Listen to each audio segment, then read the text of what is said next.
Was Buck the one responsible for holding players accountable? Is the manager responsible for that, or is it on the players? I don't. It's the players. The players do that. I don't.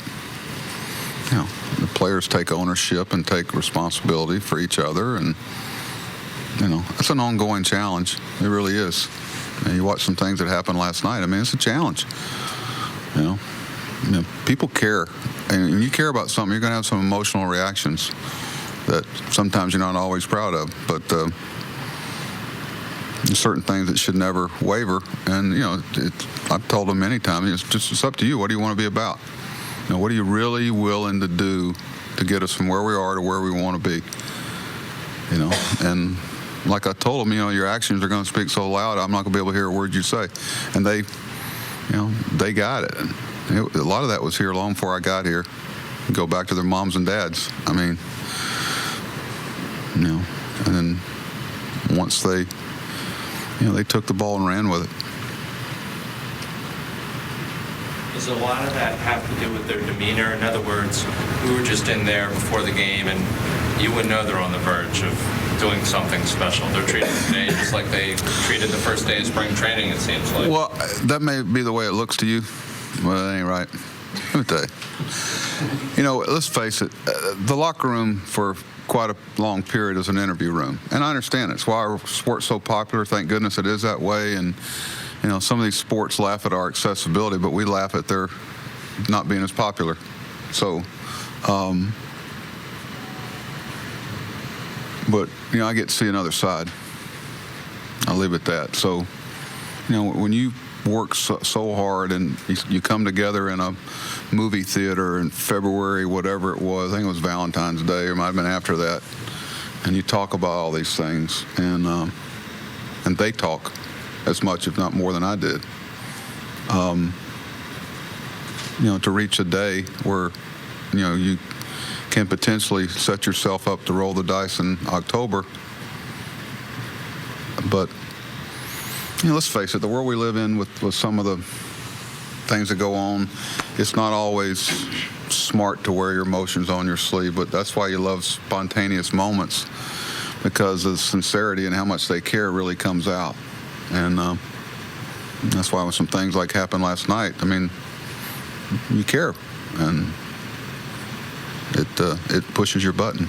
Talk about the idea of Evaldo pitching this game with everything he's been through this year, and it's been tough on him. It was by design, I mean, just to have him be able to pitch a game that could win a division. Well, I've said it many times. He has pitched some really good games for us this year, and there's not a whole lot of us could walk around with a 4-something ERA in the American League East. But with all that being said, I'm hoping the baseball gods give him a little, I'm not going to, and he'll be the first to tell you some of everything's self-inflicted, but he's capable. We've done everything possible with the work days and the sim games to try to give him a chance to defend himself. But, he's got a team that's still in a wild card race that's going to be firing every bullet they got at him, and, I got an idea where I would take him and where I wouldn't, but, when we looked at it, I'd rather us be in a position to cover if there's something he can't get done as opposed to him having to cover what somebody else can't get done. And I think he deserves the opportunity. This guy's going to be here, and he's going to pitch well for us in the future, and I wasn't about to send that message to him. So I'm hoping that baseball shines on me a little bit tonight, but it can be cruel too. Your pitching coaches with Dave Wallace and Dom Cheaty, the impact that they've had on the pitching staff for this season. Well, Dave, I got a really nice text from Rick Adair a couple nights ago, really classy, long, praising Dom and Dave and everything. I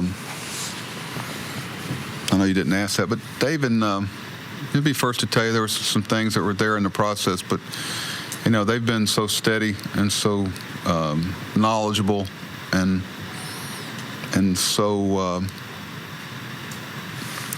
receiving as far as listening. The players felt like they got a nice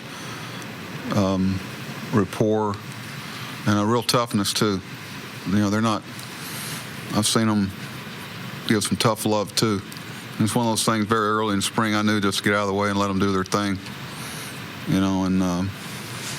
And they have, but they've had some good people to work with too. I'll be first to tell you, but Dave's just so consistent. He doesn't waver, but he's a real passionate guy about what he does. That's why he's thought of as one of the best pitching coaches in the game. And we were fortunate that he was at a stage in his life physically that he was ready to do this again. I'm very proud of the fact that all 6 of my coaches have contracts for next year. I don't think that happens anywhere else. I challenge you to find if that's true any other club.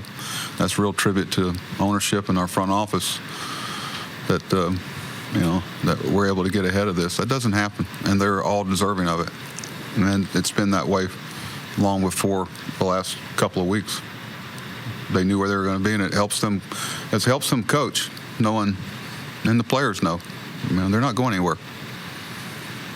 But you just answered Jerry's question about the locker room or the clubhouse, and you know better than what we get to see. But what's the emotions like for you right now? Right now, I'm trying to figure out how to get a W tonight with. That's it. I just stay so hard on that. Hey, there's some things I think about. Every night down here, I think about Monica. Are you kidding me? But think about Flanagan. I always think. You think back. Every night I leave here, there's a picture of Mike down by the loading dock. I know they took it down for about 5 days. You remember that? Something they had to paint the wall, and I asked them, I said, "Where's it at?" I said, "Well, we had to repaint. They paint everything while we're gone. So let's make sure that's back up there tomorrow."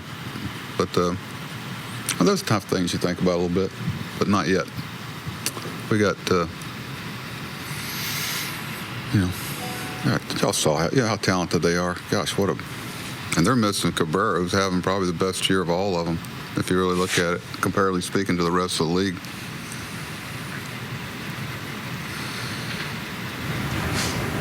But is that part of the reason why the team has been so successful, the approach you just described for yourself, that they only live in what they can control right now so they don't look ahead? It's so easy to say that, but, as you move forward, if we're fortunate enough to get in the postseason, Jerry and I were talking about today, then you got to even stay more in the moment. It's not, sometimes during the regular season, you do certain things that may not be the best pure way to win that game, but it sets you up to be consistent, keep people healthy, and that goes away at that time. Now it's every day. We'll worry about tomorrow. We got to do whatever it takes to try to win this game.